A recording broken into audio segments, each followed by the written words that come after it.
Salut et bienvenue à tous. Voilà, nous sommes encore là, une fois de plus, toujours dans le cadre de notre programme des sciences physiques pour la classe de 3e année des humanités scientifiques. Aujourd'hui, nous allons parler du pH des solutions d'électrolytes. C'est parti.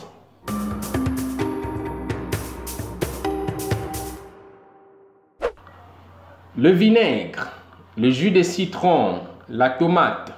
Savez-vous ce qu'il y a de commun entre tous ces aliments?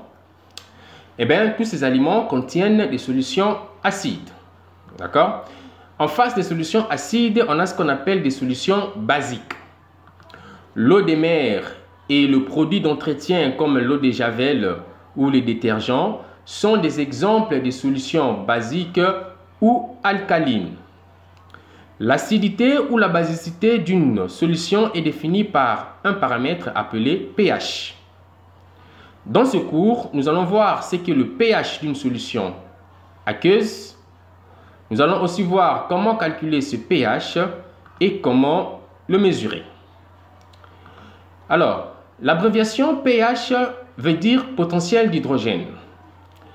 Le pH d'une solution aqueuse est directement lié à sa concentration en ion hydronium, ça veut dire l'ion H3 ou plus. Le pH est mathématiquement exprimé par pH égale moins log de la concentration en ion hydronium. Le crochet que vous voyez là veut tout simplement dire concentration en, et ici exprimé en molaire ou mol par litre, nombre de moles par litre. Alors, on définit aussi un autre paramètre appelé pOH. pOH qui est égal à moins log de la concentration en ion OH- ou ion hydroxyde.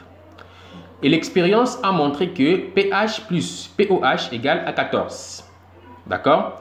Alors, la relation du pH qu'on a vu montre comment calculer le pH d'une manière générale.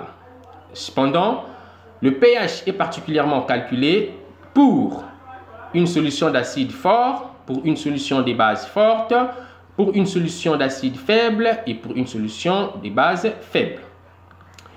Pour une solution d'acide fort, pH égale moins log de Ca, avec Ca qui est la concentration initiale de l'acide. D'accord? Vous allez vous souvenir que pour un acide fort, il y a dissociation complète. Un acide fort se dissocie complètement, c'est-à-dire qu'il libère complètement les ions H+ à l'eau. Et chaque molécule d'ion H+ libérée s'associe à une molécule d'eau pour former l'ion hydronium. D'accord? Et pour un tel acide, la concentration molaire en ion hydronium égale à la concentration normale de l'acide. D'accord? C'est pourquoi on écrit pH égale à moins log de Ca, tout simplement parce que Ca égale à la concentration de la concentration en ion hydronium. Pour un acide fort, bien sûr. Alors, pour une base forte, on va écrire pH égale à 14 plus log de Cb. D'accord? Avec Cb qui est la concentration initiale de la base. Et toujours exprimé en normal, au nombre d'équivalents grammes par litre. Vous allez vous souvenir, on a dit tantôt que pH plus pOH égale à 14. Et que pOH égale à moins log de la concentration en ion hydroxyde. Donc, si on fait la substitution, on va trouver que pH égale à 14 plus log de Cb. D'accord? Alors, pour une solution d'acide faible maintenant, pH égale à 1,5 pKa moins 1,5 log de Ca. Avec Ka qui est la constante d'acidité.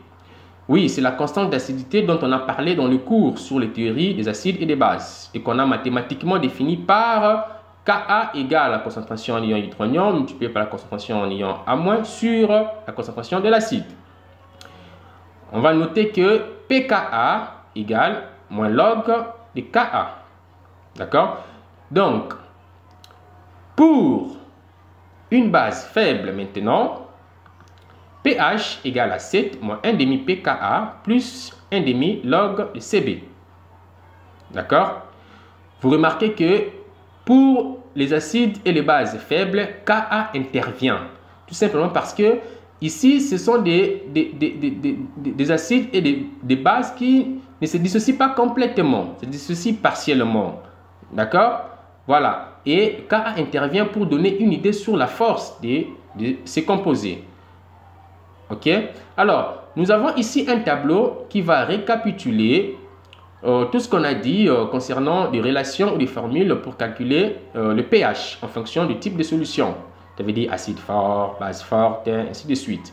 Donc, vous avez ces tableaux qui vous donnent des choses au clair et qui vont vous permettre de facilement, bien sûr, retenir ces formules. D'accord? Alors, parlons maintenant de l'échelle du pH. Quand on dit échelle du pH, en d'autres termes, c'est comme si on veut en fait donner le domaine de définition du pH. D'accord? Ça veut dire que le pH varie de combien à combien d'une manière générale. Ok? Alors, on va retenir que le pH est un nombre sans unité dont la valeur est comprise entre 0 et 14. Vous voyez? Alors, autre chose à retenir, c'est que à 25 degrés Celsius, je dis 25 degrés Celsius parce que c'est la température de référence.